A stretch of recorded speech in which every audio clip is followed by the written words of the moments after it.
Well, good, happy day, whatever time of the day it is you may be watching this. We have the wonderful cameraman Tyler behind the camera there today. No, what I was thinking is that, we have different videos, different topics. These are some extra hives that were left in our field. We put 40 hives per yard, and so we had an odd number left. And so these have just been hanging out more or less, and I've been going through them. It's so important when you go out to your bees to go out with a plan. And my plan was to assess them and also to take splits, but just to fill out dead outs that we have in our different yards, whatever, but just to increase our numbers too. And so that's kind of what I have in the back of my mind: assess and do splits. So whenever possible, when you go out to your bees, whether you have one hive, 100 hives, doesn't matter, you always want to try and go out with a plan of what you're trying to accomplish. And so let's see let's just kind of see randomly here what's going on with this pallet. So overall, this looks like a decent colony. The next thing I'm going to do is split them and see, okay, in the bottom, they're full of bees too. So next step I'm going to do, and this is what I have in the back of my mind, because remember, once again, I'm going for splits is sort of the idea, and just to assess them, make sure they're doing okay. Good cluster of bees. We're looking for 2.5, 3 frames of brood to make a nuke. And so I'm thinking they probably have that in there. But the next thing I'm assessing, there's some old pollen patty. The next thing I'm assessing is, do they have any swarm cells? Now, this here, queen cup, that's typical this time of year. You just open them up, make sure. I'm also seeing, let's see, there's another one. I'm seeing, okay, here you have brood. This is drone brood. I see brood here that's capped. So I already know that they've got, and here's another frame of capped brood right here. So I already know there's at least 3 frames of brood there. So I'm going to split these. I mean, you look at the bottom here, they're looking good. I mean, if I want to be on the safe side, I can flip it up and see that, there's a good 6 frames of bees there, which for this time of the year is going to be more than enough for them to come back and be strong. So I'm going to take these and start shaking them out. And this, to me, is the surest and quickest way so that you know where the queen is. The other key thing that we're looking for when we're shaking these is there any other swarm cells? Because if there is, and I go to give them a new queen, they're going to kill that queen because they already have that cell started. It's kind of a weird frame. So I have mixed feelings about those plastic frames. So we got 4 frames of brood. This here, when it's warm, you can just kind of cut it off like that. And then we got 1 more frame of brood here. And once again, this stuff you want to clean off. Just move it off there. It's a little messy, but it also prevents you from, when you pull the frame out, if you have a bunch of burr comb, it can really crush a lot of bees, which obviously does not make them very happy to see you when you do that. So this is set up now. We'll smoke these bees down.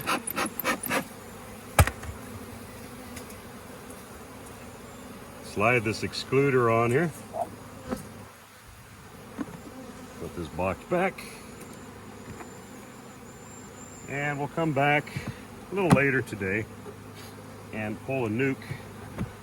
Actually, I'm going to leave that extra frame out of there so it's easier for us to pull the frames. We'll come back and pull a nuke out of there, and then put new frames to replace the frames we took, and pull the excluder. And so, it's a good way to increase your numbers and also do swarm control. This hive kind of looks like the same story. Once again, that catches my attention. And the thing is that if you find these and they're active, the swarm cells, such as they have an egg or a larva, you might as well go and split the bees, because they're gonna they're gonna split themselves if you don't. Now this one here I'm looking at, it's a little bit weaker. As you can see, there's really no bees here. There's really no bees there. So we got like 4 or 5 frames of bees. Telling by the density of them, it's not a full 5 frames, 6 frames of bees. There's no active cells. These are just queen cups. And so these ones I'm gonna leave. And just let them continue on as they were. Okay, this one. Okay, another decent looking box of bees. Once again, we're going to go for the bottom assessment here. Now there's active queen or swarm cells. You can see how they're built out more. Now so these ones, you can see they're active. So we'll go ahead and destroy the ones that we can see, but we're going to have to make sure we go frame by frame. We're also going to do that down here, because once again, if bees are wanting to swarm, we have to be really careful to make sure that we've got all of those swarm cells. And see, here's some. All those swarm cells destroyed. And you have to be really careful looking for them, because they hide them sometimes, especially in the corner of the frames. Like, I think that'll probably be the only cells we find at the bottom. The rest will be up top. Yeah, see, I'm just getting into pollen and nectar here, so go ahead and see, one of the key reasons too that they're going into swarm mode, even though we've split these bees a couple of times, you can see all this nectar here, and they're backfilling their area for laying. And so they're starting to get crowded again. And then with the way this weather has been, they're just getting antsy.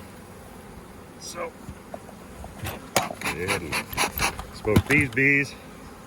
You pull the outermost frame just so it gives you some room to work, and we start looking for cells. Usually what I do is shake off the first 2 frames. Look at this. This frame, no wonder they're looking at swarming. See, there's one there. Really, there's another one there. Really gotta watch for them. And see, the other thing I'm doing too is, while we're going along, I'm also kind of keeping a tally of how many frames of brood we've got, because with the way this frame is looking, this box rather, I'd say that we can probably pull 2 nukes from this top. There's one there.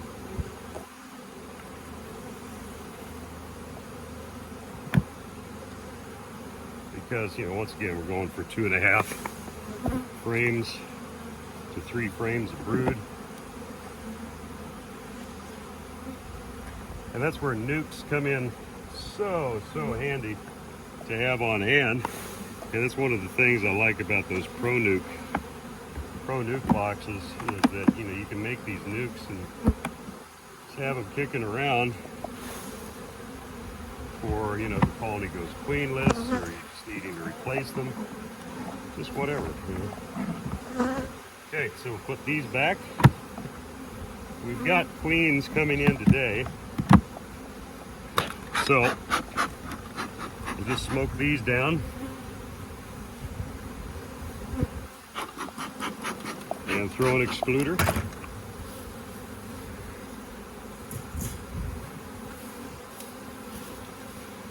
I always like to kind of slide the excluder there so you're not crushing a bunch of bees. There's that. Shake off the lid in front of the hive, because the other thing that can happen too when they're getting crowded like this time of the year, the queen can be in the weirdest places looking for room to lay, so just always have to be. So we'll just actually shake that lid off right in the front.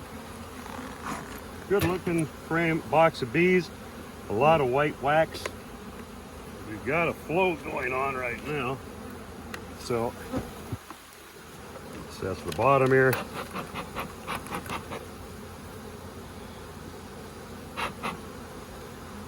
So I've already decided that, you know, because once again, okay, so here you see cap roots. Yeah, sorry. S-I-R-I, thought I was talking to her and took over the phone there. So I've already decided, so here's one frame cap brood. I actually see cap brood on this frame, so there's two. There's capped here, so that's 3 frames. It's a good box of bees. I look down here, there's brood, there's brood, there's brood, there's brood. They've got at least 4 or 5 frames of brood here. Good density of bees. So I already know, you know what, I can take a split from here and probably still produce honey. But once again, you know, my plan here was just to go through these bees that got left at the yard and just kind of assess them and see what's going on. But like I said, we're gonna go ahead and look at that, beautiful. And you can see too, there's eggs. She's in aggressive laying mode, which they should be this time of the year. That's what we're wanting to see. Like I said, I usually like to pull a couple of frames. Now here's a frame. See all this drone brood? That's a frame that would probably be a good, yeah, like on both sides, would be a good frame to rotate out of your operation. And so what I'll probably do is put that on the outermost part of the box and then slowly work it out of the operation. Because unless you're specifically going for raising drone brood for mating, that is just a varroa factory. And so you just want to minimize your drone brood as much as possible. And it's always a good thing to do. So here's another, and you know, this stuff here, be careful. You know, it's a good idea to get rid of it, but be careful underneath here because sometimes the queen can be hiding out. So I always like to try and pull it up first and expose the bees and see if I'm seeing any, or seeing the queen there. And then from there, I'll finish scraping it off. But there we have it. And so we'll throw an excluder on that. And we'll have another nuke of bees once again. Oh, thanks, Shadow. Again, just want to smoke the bees down.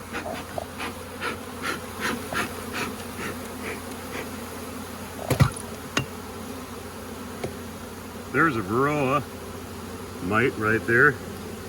That's another good thing to look for when you're separating boxes and drone brood is exposed, is keep an eye for that. Fortunately, that's the first one I've seen in quite a while, but I still hate seeing it, whatever the case, for obvious reasons. That is definitely public enemy number 1. Once again, make sure you shake your bees off in front of the hive, because the queen, when you're taking those frames out, could have fallen on there. So once again, shake her in the front, the bees can go in, then they have to go through that excluder to get up to this box, so you can be certain that the queen stays out of there when you pull it as a split a little later on. So there's a pallet of bees assessed, and hopefully some of that information was helpful to you.